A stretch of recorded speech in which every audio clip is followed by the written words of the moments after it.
അസ്സലാമു അലൈക്കും വറഹ്മത്തുള്ളാഹി വബറകാതുഹു. ഖുർആൻ പഠനം 1460 സൂറത്തുൻ നഹൽ 70 മുതൽ 72 കൂടിയ സൂക്തങ്ങൾ. അഊദു ബില്ലാഹി മിനശ് ശൈത്വാനിർ റജീം. ബിസ്മില്ലാഹിർ റഹ്മാനിർ റഹീം. വല്ലാഹു ഖലഖക്കും സുമ്മ യതവഫാക്കും ومنكم من يرد إلى أرذل العمر لكي لا يعلم بعد علم شيئا إن الله عليم قدير والله فضل بعضكم على بعض في الرزق فما الذين فضلوا براد رزقهم على ما ملكت أيمانهم فهم فيه سواء أفبنعمة الله يجحدون والله جعل لكم من أنفسكم أزواجا وجعل لكم من أزواجكم بنين وحفدة ورزقكم من الطيبات أفبالباطل يؤمنون وبنعمة الله هم يكفرون. صدق الله العظيم. بسم الله والحمد لله والصلاة والسلام على سيدنا محمد وآله وصحبه ومن تبعهم بإحسان إلى يوم الدين أما بعد. والله خلقكم الله നിങ്ങളെ സൃഷ്ടിച്ചു. ثم يتوفاكم പിന്നീട് അവൻ നിങ്ങളെ മരിപ്പിക്കും. വമിൻകും നിങ്ങളുടെ കൂട്ടത്തിലുണ്ട് മൻ ചിലർ യുറദ്ദു അവർ മടക്കപ്പെടും ഇല അർദലിൽ ഉമുരി നിന്ദ്യമായ വയസ്സിലേക്ക്. ലികൈലായഅലമു ബഅദ ഇൽമിൻ ഷൈഅ അറിവുണ്ടായതിനു ശേഷം ഒന്നും അറിയാതിരിക്കുന്ന സാഹചര്യത്തിലേക്ക്. ഇന്നല്ലാഹ അലീമുൻ ഖദീർ നിശ്ചയം അല്ലാഹു എല്ലാം അറിയുന്നവനും എന്തിനും കഴിവുള്ളവനുമാണ്. വല്ലാഹു ഫളല ബഅലകും അലാ ബഅലിൻ ഫി റിസ്ഖ് അല്ലാഹു സുബ്ഹാനഹു വ തആല നിങ്ങളിൽ നിന്ന് ചിലരെ മറ്റു ചിലരേക്കാൾ ഉപജീവനത്തിൽ ശ്രേഷ്ഠമാക്കിയിട്ടുണ്ട്. ഫമല്ലദീന ഫുള്ളിലു ബിറാദി റിസ്ഖിഹിം അപ്പോൾ ശ്രേഷ്ഠമാക്കപ്പെട്ടവരല്ല ബിറാദി റിസ്ഖിഹിം അവരുടെ ഭക്ഷണം നൽകുന്നവർ അലാമാ മലക്കത്തു അയ്മാനുഹും അവരുടെ വലങ്കൈകൾ ഉടമയാക്കിയവരുടെ മേൽ അവരുടെ ഭക്ഷണം നൽകുന്നവർ അല്ല. ഫഹും ഫീഹി സവാഉൻ അപ്പോൾ അവരതിൽ സമമാണ് എന്ന സാഹചര്യമില്ല. അഫബിനിഅമത്തില്ലാഹി യജ്ഹദൂൻ അപ്പോൾ അല്ലാഹുവിന്റെ അനുഗ്രഹത്തെയാണോ അവർ നിഷേധിക്കുന്നത്. വല്ലാഹു ജഅല ലക്കും മിൻ അൻഫുസികും അസ്വാജ അല്ലാഹു സുബ്ഹാനഹു വ തആല നിങ്ങളിൽ നിന്നു തന്നെ നിങ്ങളുടെ ഇണകളെ സംവിധാനിച്ചു. വജഅല ലക്കും മിൻ അസ്വാജികും നിങ്ങളുടെ ഇണകളിൽ നിന്ന് അല്ലാഹു തആല നിശ്ചയിച്ചു ബനീന പുത്രന്മാരെയും വഹഫദ പൗത്രന്മാരെയും. വറസഖക്കും മിനത് ത്വയ്യിബാത്തി നല്ലതിൽ നിന്ന് അല്ലാഹു നിങ്ങൾക്ക് ഉപജീവനം നൽകുകയും ചെയ്തു. അഫബിൽ ബാത്തിലി യുഅ്മിനൂൻ അപ്പോൾ നിങ്ങൾ അസത്യം വിശ്വസിക്കുകയും വബിനിഅമത്തില്ലാഹി ഹും യക്ഫുറൂൻ അസത്യം അവർ വിശ്വസിക്കുകയും വബിനിഅമത്തില്ലാഹി ഹും യക്ഫുറൂൻ അല്ലാഹുവിന്റെ അനുഗ്രഹത്തെ അവർ നിഷേധിക്കുകയും ചെയ്യുകയാണോ എന്ന് അല്ലാഹു സുബ്ഹാനഹു വ തആല ചോദിച്ചു. ഇവിടെ കഴിഞ്ഞ സൂക്തങ്ങളിൽ ആകാശത്തുനിന്ന് വെള്ളം അവതരിപ്പിച്ചുകൊണ്ട് അല്ലാഹു തആല പ്രകൃതിയിലുണ്ടാക്കുന്ന അത്ഭുതങ്ങളും അതേപോലെ സസ്യങ്ങളുടെയും കന്നുകാലികളുടെയും തേനീച്ചയുടെയും ഒക്കെ ജീവിതത്തിലുള്ള ഒട്ടനവധി അത്ഭുതങ്ങളെ അവയിലൂടെ അള്ളാഹുവിന്റെ ഖുദ്റത്തിനെ മനസ്സിലാക്കി അവനിലുള്ള ഏകത്വം സമ്മതിക്കാൻ മനുഷ്യൻ നിർബന്ധിതനാവേണ്ടതിന്റെ അനിവാര്യത എല്ലാം അല്ലാഹു തആല സൂചിപ്പിച്ചതിനു ശേഷം ഇവിടെ അല്ലാഹു സുബ്ഹാനഹു വ തആല മനുഷ്യന്റെ അവസ്ഥകളെ സംബന്ധിച്ച് പറയുകയാണ്.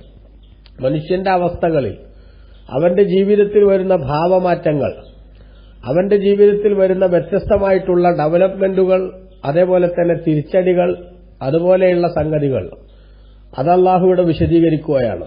നോക്കൂ, വല്ലാഹു ഖലഖക്കും അല്ലാഹു നിങ്ങളെ ഇല്ലായ്മയിൽ നിന്ന് പടച്ചു. നിങ്ങൾ നേരത്തെ ഇവിടെ ഉണ്ടായിരുന്നില്ല, നിങ്ങൾ ഒന്നുമായിരുന്നില്ല. ആ അവസ്ഥയിൽ നിന്ന് അല്ലാഹു നിങ്ങൾക്ക് ജന്മം തന്നു. സുമ്മ യതവഫാക്കും പിന്നീട് അവൻ നിങ്ങളെ മരിപ്പിക്കും. അഥവാ നിങ്ങൾക്ക് അല്ലാഹു തആല ഉമ്മയുടെ ഗർഭപാത്രത്തിൽ തന്നെ നിങ്ങൾ 4 മാസം പ്രായമാകുമ്പോൾ നിങ്ങൾ എത്ര കാലം ജീവിക്കണം, എന്തൊക്കെ ഭക്ഷണം കഴിക്കണം എന്നിങ്ങനെ തുടങ്ങി നിങ്ങളുടെ ജീവിതത്തിന്റെ സകലമാന സംഗതികളും അല്ലാഹു തആല രേഖപ്പെടുത്തുന്നു. അങ്ങനെ നിങ്ങൾക്ക് നിശ്ചയിക്കപ്പെട്ട അവധി എത്തിയാൽ അങ്ങനെ അള്ളാഹു നിങ്ങളെ മരിപ്പിക്കുകയും ചെയ്യുന്നു. അങ്ങനെയുള്ള അവസ്ഥയാണ് നിങ്ങൾക്കുള്ളത്. അപ്പൊ ആ മരണത്തിൽ നിന്ന് രക്ഷപ്പെടാനോ അള്ളാഹുവിന്റെ തീരുമാനത്തെ വെല്ലുവിളിക്കാനോ ഒന്നും നിങ്ങൾക്ക് യാതൊരു കഴിവുമില്ല. ഇല്ലായ്മയിൽ നിന്ന് അള്ളാഹു ഉണ്ടാക്കിയപ്പോൾ നിങ്ങൾ ഉണ്ടായതാണ്. ഇനി അള്ളാഹു എപ്പോഴാണോ നിങ്ങൾ വേണ്ട എന്ന് തീരുമാനിക്കുന്നത് അതോടുകൂടെ നിങ്ങൾ ഈ ലോകത്തുനിന്ന് വിട പറഞ്ഞേ പറ്റൂ. എത്ര വലിയ ഖേമനായാലും എത്ര വലിയ അഹങ്കാരിയായാലും മലക്കുകൾക്ക് ഞാൻ പിടികൊടുക്കില്ല, മരണത്തിന് ഞാൻ കീഴടങ്ങില്ല എന്നു പറയാൻ മാത്രം തന്റെ ഇടമുള്ള ഒരാളും ഇവിടെ ജീവിച്ചിട്ടില്ലല്ലോ ഇതുവരെ. അഹങ്കാരത്തിന് കയ്യും കാലും വെച്ച് ഒരുപാട് ആളുകൾ ചരിത്രത്തിൽ കഴിഞ്ഞു പോയിട്ടുണ്ട്. പക്ഷെ ആ അഹങ്കാരികളുടെ ആഗ്രഹങ്ങളെല്ലാം തകർത്തു തരിപ്പണമാക്കി അല്ലാഹു തആല അവരെ ഒക്കെ പിടിച്ചിട്ടുണ്ടല്ലോ. ഇപ്പൊ നമുക്കറിയാമല്ലോ, ചരിത്രത്തിൽ ഏറ്റവും കുപ്രസിദ്ധനായിട്ടുള്ള ഒരാളാണ് അമ്പിയാക്കൾക്കെതിരെ വെല്ലുവിളിച്ച് അമ്പിയാക്കളെ നിരാകരിക്കുകയും നിഷേധിക്കുകയും ചെയ്ത് ശദ്ദാദ് ഇബ്നു ആദ് എന്ന് പറയുന്ന ഒരു മനുഷ്യൻ. അയാൾ പറഞ്ഞത് അമ്പിയാക്കൾ നബിമാര് സ്വർഗം തരാമെന്ന് പറയുന്നത് കടമായിട്ടാണ്. അതായത് ഇവിടങ്ങൾ നന്നായി ജീവിച്ചാൽ മരിച്ചു ചെന്നതിന് ശേഷം ഫലം തരാം എന്നാ പറയുന്നത്. എന്നാൽ അങ്ങനെ കടമായിട്ടുള്ള സ്വർഗം എനിക്ക് വേണ്ട, ഞാൻ റൊക്കമായി സ്വർഗം പണിയാൻ പോവുകയാണ് എന്ന് പറഞ്ഞ അദ്ദേഹം ഒരുപാട് സ്ഥലം അക്വയർ ചെയ്ത് ആ സ്ഥലത്ത് സ്വർഗത്തിലുണ്ടെന്ന് പറയുന്ന ഫെസിലിറ്റീസ് പോലെ പലതും സംവിധാനിക്കുന്നു എന്ന് വരുത്തി തീർത്ത് കുറെ കാട്ടിക്കൂട്ടലുകൾ നടത്തി. അങ്ങനെ ആ കാട്ടിക്കൂട്ടലുകളൊക്കെ നടത്തിയിട്ട് ഞാൻ ഭൂമിയിൽ തന്നെ സ്വർഗം പണിതവനാണ്, പരലോകത്ത് സ്വർഗം തരാമെന്ന് പറയുന്നവരെക്കാളും കേമൻ ഞാൻ തന്നെയാണ് എന്ന അഹങ്കാരത്തോടുകൂടെ ആ സ്വർഗത്തിന്റെ ഉദ്ഘാടനം ചെയ്യാനായി ആ മനുഷ്യൻ നടന്നു വരുമ്പോൾ, പരിവാരസമേതം നടന്നു വരുമ്പോൾ, ജസ്റ്റ് ഒരു നിമിഷം അയാളുണ്ടാക്കിയ ഈ റൊക്കമായ സ്വർഗത്തിൽ കഴിച്ചുകൂട്ടാൻ പോലും അനുവാദം നൽകാതെ അള്ളാഹു അയാളെ മരിപ്പിച്ചു. അപ്പൊ ആ മരണത്തിൽ നിന്ന് രക്ഷപ്പെടാൻ, മരണത്തിന് പിടികൊടുക്കില്ലെന്ന് പറയാൻ, മരണത്തിൽ നിന്ന് കുതരുമാറാൻ അയാളുടെ മുന്നിൽ ഒരു ഓപ്ഷനും ഉണ്ടായില്ല. അപ്പൊ അതാണ് സംഗതി. അതുകൊണ്ട് അള്ളാഹു നിങ്ങളെ ഇല്ലായ്മയിൽ നിന്ന് സൃഷ്ടിക്കുകയും പിന്നീട് നിങ്ങളവൻ അവധി എത്തുമ്പോൾ നിങ്ങളെ മരിപ്പിക്കുകയും ചെയ്യുന്നു. ആ മരണത്തിൽ നിന്ന് രക്ഷപ്പെടാൻ സാധിക്കാത്ത നിങ്ങൾ അള്ളാഹുവിനെ വെല്ലുവിളിച്ചുകൊണ്ട് ഇവിടെ എന്ത് വിടുവായിത്തം പറഞ്ഞിട്ടെന്താ കാര്യം? അല്ലെ, ആ പറയുന്ന വിടുവായിത്തങ്ങളെല്ലാം, ആ ബടായികളെല്ലാം വാസ്തവത്തിൽ ബുദ്ധിയുള്ളവൻ ചവറ്റുകൊട്ടയിലേക്ക് വലിച്ചെറിയുക തന്നെ ചെയ്യും. അള്ളാഹുവെ വെല്ലുവിളിക്കാൻ ഏതൊരു മനുഷ്യനും വളർന്നിട്ടില്ല എന്ന് തന്നെയാണ് സത്യം. അതുകൊണ്ടാണ് അവൻ മരിപ്പിക്കുന്ന നേരത്ത് ആ മരണത്തിൽ നിന്ന് കുതറി മാറാനുള്ള ഒരു വഴിയും അവന്റെ മുന്നിലില്ലാതെ പോകുന്നത്. ഇനി നിങ്ങൾ നോക്കൂ, ഈ വെല്ലുവിളിക്കുന്ന തന്റെ ജീവിതത്തിൽ, മനുഷ്യന്റെ ജീവിതത്തിലെ വിവിധ ഭാവങ്ങൾ, ആ ജീവിതത്തിന്റെ വിവിധ ഘട്ടങ്ങൾ അല്ലാഹു തആല പറയാ, വമിൻകും നിങ്ങളുടെ കൂട്ടത്തിലുണ്ട് മൻ യുറദ്ദു ഇലാ അർദലിൽ ഉമർ, ഏറ്റവും നിന്ദ്യമായ വയസ്സിലേക്ക് മാറ്റപ്പെടുന്നവർ, മടക്കപ്പെടുന്നവരുണ്ട്. എപ്പോൾ? ലിക്കൈലായ അലമു വഅദ ഇൽമിൻ ഷൈഅ, എല്ലാം അറിയാവുന്ന ഒരാളായതിനു ശേഷം ഒന്നും അറിയാത്തൊരവസ്ഥയിലായി തീരുന്നതിനു വേണ്ടി. എല്ലാം അറിയാവുന്ന മനുഷ്യന്റെ പരിധിയിൽ നിന്ന് അറിയാവുന്നതൊക്കെ അറിഞ്ഞ് അതിലെല്ലാം ഇടപെട്ട് വിഷയങ്ങളിലെല്ലാം ഊർജ്ജസ്വലതയോടുകൂടെ മുന്നോട്ട് പോയിരുന്ന, ചടുലമായ നീക്കങ്ങൾ നടത്താൻ ശേഷിയുണ്ടായിരുന്ന ആള്, അവൻ അല്ലാഹു തആല വാർദ്ധക്യ സഹജമായ അവസ്ഥയിലേക്ക് മാറ്റുന്നു. വയസ്സ് കൂടുന്നതിനനുസരിച്ച് അദ്ദേഹത്തിന്റെ ശക്തി ക്ഷയിച്ചു വരുന്നു. കണ്ണിന്റെ കാഴ്ച കുറയുന്നു, കാതിന്റെ കേൾവിശക്തി കുറയുന്നു, മനസ്സിന് ചിന്തിക്കാനുള്ള ശക്തി നഷ്ടപ്പെടുന്നു. അവസാനം പോകെ അവന്റെ ജീവിതത്തിൽ ഒന്നും അറിയാത്തവനായി മാറുന്നു. അല്ലെ, അത്തും വിത്തും എന്ന് നമ്മൾ പറയാറില്ലേ, ആ അത്തും വിത്തും എന്ന് പറയുന്ന അവസ്ഥയിലേക്ക് മനുഷ്യൻ മാറുന്നു. ഭക്ഷണവും അതേപോലെ അവന്റെ വിസർജ്യമായ മലവും തമ്മിൽ വേർതിരിച്ചറിയാൻ സാധിക്കാത്ത വിധം അതിദയനീയമായ സാഹചര്യങ്ങളിലേക്ക് മടക്കപ്പെടുന്ന ആളുകളുണ്ട്. അപ്പൊ ആ ഒരു അവസ്ഥയിലേക്ക് ഒരു മനുഷ്യൻ മടക്കപ്പെടുമ്പോൾ അവന്റെ എന്തൊരു വല്ലാത്ത അവസ്ഥയാണ് എന്ന് പറഞ്ഞാൽ, കുട്ടിയായി ജനിച്ച മനുഷ്യൻ ആ കുട്ടിയാവുമ്പോൾ ആ കുട്ടിത്തത്തിൽ അവനൊന്നും അറിയില്ലായിരുന്നു. വളരെ നിഷ്കളങ്കമായി അവൻ എല്ലാത്തിലും ഇടപെടും, എന്തും കൈകൊണ്ട് പിടിക്കും. തീ കണ്ടാൽ ആ തീയും അവൻ കൈകൊണ്ട് പിടിക്കാൻ നോക്കും. കാരണം ആ തീ കയ്യിൽ പിടിച്ചാൽ എന്താണ് അതിന്റെ പ്രത്യാഘാതമെന്ന് അയാൾക്കറിയില്ല, ആ കുട്ടിക്കറിയില്ല. ഇതേ അവസ്ഥയിലേക്ക് വാർദ്ധക്യ സഹജമായ ചാവല്യത്തിലേക്ക് എത്തുകയും അത്തും പിത്തും എന്ന് പറയുന്ന ഒരു അവസ്ഥയിലേക്ക് എത്തുകയും ചെയ്താൽ മനുഷ്യൻ മാറും. അപ്പൊ നമ്മളോടൊരു കാര്യം ഞാൻ സൂചിപ്പിക്കുകയാണ്, പ്രിയമുള്ളവരെ, നമ്മുടെ മാതാപിതാക്കളൊക്കെ ആ വിധത്തിൽ എത്തുമ്പോൾ അവർക്ക് പ്രായമായി, അവർക്കൊന്നും മനസ്സിലാവുന്നില്ല, നമ്മൾ പറഞ്ഞതൊന്നും അവർ സ്വീകരിക്കുന്നില്ല. വാപ്പായോട് അങ്ങോട്ട് പോകരുത് എന്ന് നാം പറഞ്ഞിട്ടുണ്ട്, ഉമ്മായോട് അത് ചെയ്യരുത് എന്ന് നമ്മൾ പറഞ്ഞിട്ടുണ്ട്. പക്ഷെ പോകരുത് എന്ന് പറഞ്ഞിടത്തേക്ക് ഉപ്പ പോകുന്നു, ചെയ്യരുത് എന്ന് പറഞ്ഞത് ഉമ്മ ചെയ്യുന്നു. ആ സമയത്ത് നമുക്ക് ദേഷ്യം വരികയാണ്, നമ്മൾ ഉമ്മയോട് ഷൗട്ട് ചെയ്യാണ്, വാപ്പായോട് നമ്മൾ കയർത്ത് സംസാരിക്കുകയാണ്. ഒരിക്കലും അത് ശരിയല്ല. കാരണം എന്താ, വാർദ്ധക്യ സഹജമായ ചാബല്യങ്ങളിലേക്ക് എത്തുമ്പോൾ ചിലപ്പോ കുട്ടിത്വത്തിലേക്കാണ് വാസ്തവത്തിൽ അവർ മടങ്ങുന്നത് എന്ന യാഥാർത്ഥ്യം നമ്മൾ തിരിച്ചറിയണം. നമുക്കും ഒരു പക്ഷെ അല്ലാഹു തആല അவ்விധം ഒരു സാഹചര്യം തന്നേക്കാമെന്ന് നമ്മൾ മനസ്സിലാക്കണം. അതുകൊണ്ട് തന്നെ നമ്മൾ കുട്ടികളായപ്പോൾ നമ്മുടെ ഉമ്മയും ബാപ്പയും നമ്മളെ എങ്ങനെയാണോ പരിചരിച്ചത്, അതേ പരിചരണം ഇപ്പോൾ അവർക്ക് കൊടുക്കാൻ നമുക്ക് കടമയും ബാധ്യതയും ഉണ്ട് എന്ന് മക്കളായ നമ്മൾ ചിന്തിക്കണം. സൃഷ്ടിപ്പിൽ അല്ലാഹു സുബ്ഹാനഹു വ തആല ഉണ്ടാക്കുന്ന ഈ ഭാവമാറ്റം, ഈ പ്രകൃതിപരമായിട്ടുള്ള ഈ ചേഞ്ച്, ആ ചേഞ്ച് ഉൾക്കൊള്ളാൻ നമ്മൾ തയ്യാറാവണം. അപ്പൊ വാപ്പ എത്ര പറഞ്ഞാലും വാപ്പ കേൾക്കണില്ല, അല്ലെങ്കിൽ എങ്ങനെ പറഞ്ഞാലും ഉമ്മ സ്വീകരിക്കണില്ല, എത്ര തവണയായി ഞാനിത് പറയുന്നു എന്ന് ചിലപ്പോൾ മക്കള് മാതാപിതാക്കൾ ഷൗട്ട് ചെയ്യുന്നത് കാണാം. ഒരിക്കലും അത് ശരിയല്ല. കാരണം ഞാനിപ്പോൾ ഈ ചെയ്യുന്നതിന്റെ പ്രത്യാഘാതം എന്താണെന്ന് ആ വാപ്പാക്ക് അറിയാത്ത വിധം അദ്ദേഹത്തിന്റെ തലച്ചോറിന്റെ പ്രവർത്തനം അത് അങ്ങേയറ്റം ബലഹീനമായിരിക്കുന്നു, ദുർബലമായിരിക്കുന്നു. ആ ഒരവസ്ഥയിലേക്ക് മനുഷ്യൻ മടക്കപ്പെടും. ഈ അവസ്ഥ പതുക്കെ പതുക്കെ തുടങ്ങി ചിലപ്പോൾ അതിന്റെ മൂർധന്യത്തിലെത്തും. മൂർധന്യത്തിലെത്തിയാൽ മലം കൈകൊണ്ട് വാരി വായിലേക്ക് കൊണ്ടുപോകുന്ന ദുരന്തത്തിലേക്ക് വരെ എത്തിയേക്കാം. അള്ളാഹു നമ്മളെയൊക്കെ അത്തരം അവസ്ഥയിൽ നിന്ന് കാത്തുരക്ഷിക്കട്ടെ. നബി സല്ലല്ലാഹു അലൈഹി വസല്ലം തങ്ങൾ ആ വിധത്തിൽ അഊദു ബിക മിൻ നുറദ്ദ ഇലാ അർദലിൽ ഉമൂർ, ഏറ്റവും നിന്ദ്യമായ ഈ വയസ്സിലേക്ക് മടക്കപ്പെടുന്നതിനെ തൊട്ട് ഞാൻ നിന്നോട് കാവൽ ചോദിക്കുന്നു എന്ന് പ്രാർത്ഥിച്ചത് ഹദീസിന്റെ വചനങ്ങളിൽ വ്യത്യസ്തമായ റിവായത്തിലൂടെ വന്നിട്ടുണ്ട്. അപ്പോ വാർദ്ധക്യ സഹജമായ അവസ്ഥയിൽ അങ്ങനെ ആ വിധത്തിൽ മടക്കപ്പെടുന്ന ആളുകളുണ്ട് ജനങ്ങളുടെ കൂട്ടത്തിൽ എന്ന് അല്ലാഹു പറയാണ്. അപ്പൊ ആ യാഥാർത്ഥ്യം നമ്മൾ മനസ്സിലാക്കണം. നമ്മൾ കുട്ടികളാകുമ്പോൾ പാപ്പാനോടും ഉമ്മാനോടും ചോദിച്ചതന്നെ നമ്മൾ പലവട്ടം ചോദിക്കും. ചെയ്യരുതെന്ന് പറഞ്ഞ് നമ്മൾ വീണ്ടും ആവർത്തിക്കും. എന്നിട്ട് വാപ്പ നമ്മളെ പുറത്താക്കിയില്ല, ഉമ്മ നമ്മളെ അകറ്റി നിർത്തിയില്ല, നമ്മെ ചേർത്ത് പിടിച്ചു. എങ്കിൽ ആ കുട്ടിത്തത്തിലേക്കാണ് ഇപ്പോൾ വാപ്പയും ഉമ്മയും മടങ്ങിയിട്ടുള്ളത് എന്ന യാഥാർത്ഥ്യം മക്കളായ നമ്മൾ തിരിച്ചറിയണം. എന്നിട്ട് ആ വാർദ്ധക്യ സഹജമായ അവസ്ഥയിലുള്ള ഉമ്മാക്കും വാപ്പാക്കും ആവശ്യമായ പരിചരണങ്ങൾ നമ്മൾ കൊടുക്കണം. അവരുടെ പ്രവർത്തനങ്ങളിൽ നമുക്ക് അസ്വസ്ഥത മനസ്സിൽ തോന്നിയാൽ പോലും അത് പ്രകടിപ്പിക്കാനോ അല്ലെങ്കിൽ ഇയാളെ കൊണ്ട് കുടുങ്ങിയല്ലോ എന്ന ഒരു വർത്തമാനം പറയാനോ മനസ്സിൽ ചിന്തിക്കാൻ പോലുമോ പാടില്ല. പൊന്നുപോലെ മരണം വരെ അവരെ സംരക്ഷിക്കാനുള്ള കടമയും ബാധ്യതയും അള്ളാഹു എന്നെ ഏൽപ്പിച്ചിട്ടുണ്ട്. അവരുടെ കാൽക്കീഴിലാണ് എന്റെ സ്വർഗം എന്നു മനസ്സിലാക്കി തന്ത്രപരമായി പ്രവർത്തിക്കുക എന്ന രീതി തന്നെ മക്കൾക്ക് സ്വീകരിച്ചുകൂടൂ എന്ന് ഇതിന്റെ ഇടയ്ക്ക് ഞാൻ സൂചിപ്പിക്കുകയാണ്. ഏതായാലും ശരി, അള്ളാഹു പറയുന്നു, നിങ്ങളുടെ കൂട്ടത്തിൽ നിന്ദ്യമായ വയസ്സിലേക്ക് മടക്കപ്പെടുന്നവരുണ്ട്. കുട്ടിത്തം എന്ന അവസ്ഥ ആദ്യം വരുന്നു, പിന്നീട് നമുക്ക് യുവത്വത്തിന്റേതായിട്ടുള്ള സാഹചര്യങ്ങളിലേക്ക് പോകുന്നു. അത് കഴിഞ്ഞാൽ പിന്നെ എന്ന് പറഞ്ഞാൽ നന്ന ചെറിയ പ്രായം, അത് കഴിഞ്ഞാൽ പിന്നെ നമ്മൾ യുവത്വത്തിന്റെ അവസ്ഥയിലേക്ക്, അഥവാ ഒരു 30, 40, 33 വയസ്സിന്റെ ഒക്കെ ഒരു പരുവത്തിലേക്ക് എത്തുന്നത് വരെ നമ്മുടെ ആരോഗ്യസ്ഥിതിയൊക്കെ നല്ല മെച്ചപ്പെടുന്നു.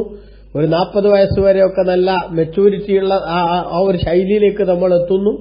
പിന്നീട് നമ്മൾ അവസ്ഥക്ക് കുറച്ചുകൂടി മാറ്റം വരുന്നു. അഥവാ നമ്മൾ വാർദ്ധക്യത്തിലേക്ക് എത്തിയില്ലെങ്കിൽ പോലും നമ്മൾ കുറച്ചുകൂടി പ്രായത്തിന്റേതായിട്ടുള്ള ക്ഷീണങ്ങളിലേക്ക് കടക്കുന്നു.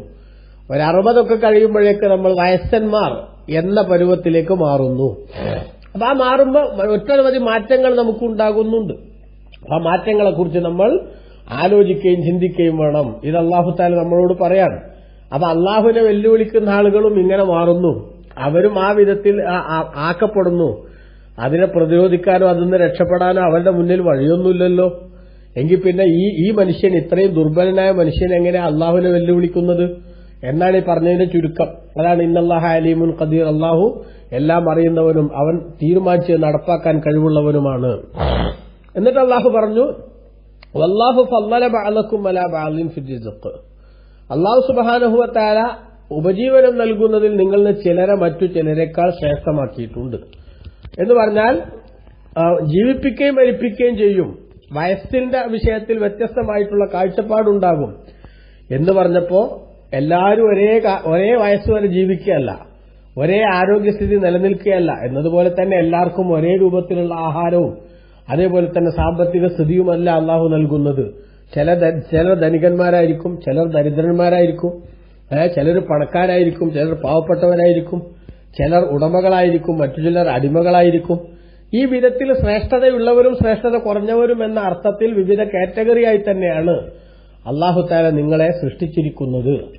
എന്നാൽ ഫമല്ലദീന ഫുള്ളിലു, ശ്രേഷ്ഠമാക്കപ്പെട്ടവർ അല്ല, ബിറാദി റിസ്ഖിഹിം, അവരുടെ ഭക്ഷണം നൽകുന്നവരല്ല, അലാമ മലക്കത്ത് അയ്മാനുഹും, അവരുടെ അടിമകളുടെ മേലിൽ. ഉടമ അടിമക്ക് ഭക്ഷണം, ഞാനാണ് അവന് ഭക്ഷണം നൽകുന്നത് എന്നൊരു പക്ഷേ അടിമയെ സംബന്ധിച്ച് ഉടമ പറയാം. എന്നാൽ അത് ശരിയല്ല. അവന് ഭക്ഷണം നൽകുന്നതും നിങ്ങൾക്ക് ഭക്ഷണം നൽകുന്നതും ആരാണ്? അല്ലാഹു ആണ്.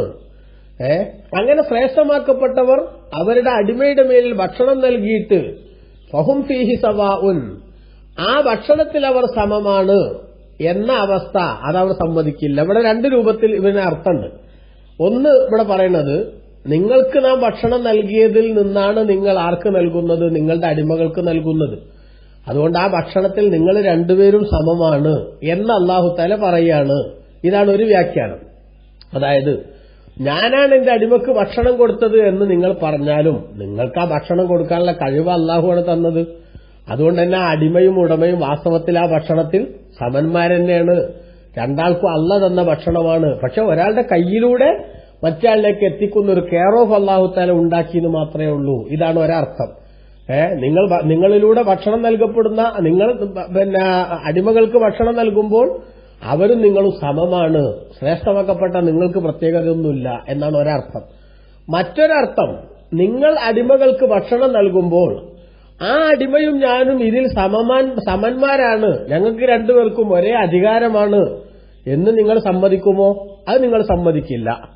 മറിച്ച് ഞാൻ ഉടമയാണ്, അവൻ അടിമയാണ് എന്ന ആ ഒരു വല്യേട്ടൻ മനോഭാവം നിങ്ങൾക്കുണ്ടാവില്ലേ? എങ്കിൽ ആ നിങ്ങൾ പിന്നെ എങ്ങനെയാണ് അള്ളാഹുവിന്റെ സൃഷ്ടികളായിട്ടുള്ള ചില പടപ്പുകളെ അള്ളാഹുവിന്റെ പങ്കാളികളാണ്, അള്ളാഹുവിനോട് ഇബാദത്തിൽ സമന്മാരാണ് എന്ന് പറയാ എന്ന ആ ഒരു ഇരട്ടത്താപ്പ് ചൂണ്ടിക്കാണിക്കുകയാണ് ഇവിടെ എന്ന രണ്ട് രൂപത്തിൽ ഈ ആയത്തിനർത്ഥം മുഫസ്സിറുകൾ വിശദീകരിക്കുന്നുണ്ട്. ഒന്നുകിൽ നിങ്ങൾ ശ്രേഷ്ഠമാക്കപ്പെട്ട ആളുകൾ അടിമകൾക്ക് അന്നം നൽകുമ്പോൾ അതിൽ രണ്ടു കൂട്ടരും സമമാണ് എന്നൊരു സ്റ്റേറ്റ്മെന്റാണ് അള്ളാഹു പറയുന്നത്. എന്ന് പറഞ്ഞാൽ അതിന്റെ അർത്ഥം, നിങ്ങളിലൂടെയാണ് അടിമകൾക്ക് ഭക്ഷണം ലഭിക്കുന്നതെങ്കിലും ആ ഭക്ഷണം കൊടുത്തതിന്റെ ക്രെഡിറ്റ് യഥാർത്ഥത്തിൽ നിങ്ങൾക്കല്ല, മറിച്ച് അള്ളാഹുവിനാണ് എന്നാണ്. മറ്റൊന്ന്, നിങ്ങൾ ഭക്ഷണം കൊടുക്കുന്ന അടിമകൾ ആ ഭക്ഷണത്തിൽ നിങ്ങളുടെ അതേ പവറാണ് അവർക്കും എന്ന് പറഞ്ഞാൽ നിങ്ങൾ സമ്മതിക്കുമോ? സമ്മതിക്കില്ലല്ലോ. എങ്കിൽ പിന്നെ അള്ളാഹുവിന്റെ അടിമകളായിട്ടുള്ള ചില സൃഷ്ടികളെ അള്ളാഹുവിന്റെ പങ്കാളിയാണ് എന്ന് നിങ്ങൾ പറയുന്നതിലെ ഇരട്ടത്താപ്പ് നിങ്ങൾക്കൊന്ന് ചിന്തിച്ചുകൂടെ എന്ന അർത്ഥവും ഇവിടെ ഉണ്ട്. ഏറ്റവും പ്രസിദ്ധം അത് ആ അർത്ഥമാണ്. അതുകൊണ്ടാണ് അള്ളാഹു തുടർന്ന് ചോദിക്കുന്നത്, അഫബി നിഅമത്തില്ലാഹി യജ്ഹദൂൻ, അപ്പോൾ അള്ളാഹുവിന്റെ അനുഗ്രഹത്തെ നിങ്ങൾ നിഷേധിക്കുകയാണോ എന്ന്. എന്നിട്ട് അള്ളാഹു പറഞ്ഞു, വല്ലാഹു ജഅല ലക്കും മിൻ അൻഫുസിക്കും അസ്വാജൻ, അള്ളാഹു സുബ്ഹാനഹു വ തആല നിങ്ങളിൽ നിന്ന് നിങ്ങളുടെ ഇണകളെ സംവിധാനിച്ചു. അഥവാ ആദം നബി അലൈഹി ഇസ്ലാമിൽ നിന്ന് ഹവ്വാ റളിയല്ലാഹുന്നയെ അള്ളാഹു തആല സൃഷ്ടിച്ചു. അതാണ് ഇവിടുത്തെ പ്രധാന വിഷയം. എന്നിട്ട് പിന്നീട് മനുഷ്യന്മാർ തമ്മിലുള്ള ശാരീരിക ബന്ധത്തിൽ നിന്ന് എന്തുണ്ടായി? കുട്ടികളുണ്ടായി. വജഅല ലക്കും മിൻ അസ്വാജിക്കും, നിങ്ങളുടെ ഇണകളിൽ നിന്ന് അള്ളാഹു സംവിധാനിച്ചു ബനീന, മക്കളെയും ഹഫദത്തൻ, പേരമക്കളെയും, ആൺമക്കളുടെ മക്കൾ, പെൺമക്കളുടെ മക്കൾ, അങ്ങനെ പേരക്കുട്ടികൾ, അവരെയും അള്ളാഹു തആല സംവിധാനിച്ചു. വറസഖക്കും മിനത് തയ്യിബാത്തി, നല്ല ആഹാരത്തിൽ നിന്ന് അള്ളാഹു നിങ്ങൾക്ക് നൽകുകയും ചെയ്തു. എന്ന് പറഞ്ഞാൽ ഇല്ലായ്മയിൽ നിന്ന് നിങ്ങൾക്ക് ജന്മം തന്നു എന്ന് മാത്രമല്ല, നിങ്ങൾക്കിടയിൽ ആകർഷണം നിലനിൽക്കാൻ പറ്റും വിധത്തിലുള്ള സംവിധാനം ഒരുക്കി തന്ന് ഈ മനുഷ്യ പാരമ്പര്യം ഇവിടെ നിലനിൽക്കാൻ വേണ്ട സംവിധാനം അല്ലാഹു തആല ഉണ്ടാക്കി തന്നു. നിങ്ങൾക്ക് ജീവിതത്തിൽ സുഗമമായി മുന്നോട്ടു പോകാൻ ആവശ്യമായ ഉപജീവനവും അല്ലാഹു തആല നൽകി. അതൊക്കെ നൽകിയ അല്ലാഹു തആല ഇവിടെ നിങ്ങളുടെ യജമാനായിട്ടുണ്ടായിരിക്കെ അഫബിൽ ബാത്തിലി യുഅ്മിനൂൻ, അസത്യം കൊണ്ട് അവർ വിശ്വസിക്കുകയാണോ? അതായത് അല്ലാഹുവാണ് ഇതെല്ലാം ചെയ്തത് എന്ന് അറിഞ്ഞിട്ടും ഇതിലൊന്നും ഒരു പങ്കാളിത്തവുമില്ലാത്ത ബിംബങ്ങൾ, അതാണ് ബാത്തിലി അറിഞ്ഞതിന്റെ ഉദ്ദേശം ഇവിടെ. അസത്യം, സത്യമായിട്ടൊരു ബന്ധമല്ലാത്തത്, അതിനവർ വിശ്വസിക്കുക എന്ന് പറഞ്ഞാൽ ഇത്തരം കാര്യങ്ങളിലൊന്നും ഒരു പങ്കാളിത്തവും വഹിക്കാത്ത, ഒരു കോൺട്രിബ്യൂഷനും നൽകാത്ത ബിംബങ്ങളെ അവർ വിശ്വസിക്കുകയാണോ? വബിനിഅ്മത്തില്ലാഹി ഹും യക്ഫുറൂൻ, അള്ളാഹുവിന്റെ അനുഗ്രഹങ്ങളെ അവർ നിഷേധിക്കുക തന്നെയാണോ? അള്ളാഹുവാണ് ഇതെല്ലാം ചെയ്തത് എന്നും മനസ്സിലാക്കിയിട്ടും ആ അള്ളാഹുവിന്റെ അനുഗ്രഹങ്ങളെ വില കുറച്ച് കാണിച്ച് ഒരു ഉപകാരവും ചെയ്യാത്ത ബിംബങ്ങളെ ദൈവങ്ങളായി കാണുന്ന അക്ഷന്തവ്യമായ നിലപാട് സ്വീകരിക്കുകയാണോ എന്ന് അള്ളാഹു ചോദിക്കണം. ഇവിടെ അള്ളാഹു സുബ്ഹാനഹു വ തആല പറയുന്നതിന്റെ ചുരുക്കം എന്താ വെച്ചാൽ, നമ്മുടെ ജീവിതത്തിൽ നമ്മൾ അനുഭവിച്ചുകൊണ്ടിരിക്കുന്ന എല്ലാ സുഖങ്ങളിലും സന്തോഷങ്ങളിലും അതേപോലെ തന്നെ മക്കൾ പേരമക്കൾ അടക്കമുള്ള നമുക്ക് വലിയ ആവേശം നൽകുന്ന കാര്യങ്ങളിലും ഒന്നും ഒരു പങ്കാളിത്തവും ആർക്കില്ല, ഇവർ പറയുന്ന ദൈവങ്ങൾക്കില്ല. എന്നിട്ടും അള്ളാഹുവിനെ പോലെ ഇവകളും ആരാധിക്കപ്പെടാൻ അർഹരാണ് എന്ന് പറഞ്ഞ് കണ്ണിൽ കണ്ട വസ്തുക്കളൊക്കെ പ്രതിഷ്ഠകളായി കാണുന്നതിന്റെ ബുദ്ധിശൂന്യത അള്ളാഹു ചൂണ്ടിക്കാണിക്കുകയാണ്. അള്ളാഹു നമുക്ക് നല്ലത് ഉൾക്കൊള്ളാൻ ഭാഗ്യം നൽകട്ടെ. ആമീൻ. വസല്ലല്ലാഹു അലാ സയ്യിദിനാ മുഹമ്മദിൻ വആലിഹി വസഹ്ബിഹി വസല്ലം. വൽഹംദുലില്ലാഹി റബ്ബിൽ ആലമീൻ. വസ്സലാമു അലൈക്കും വറഹ്മത്തുള്ളാഹി.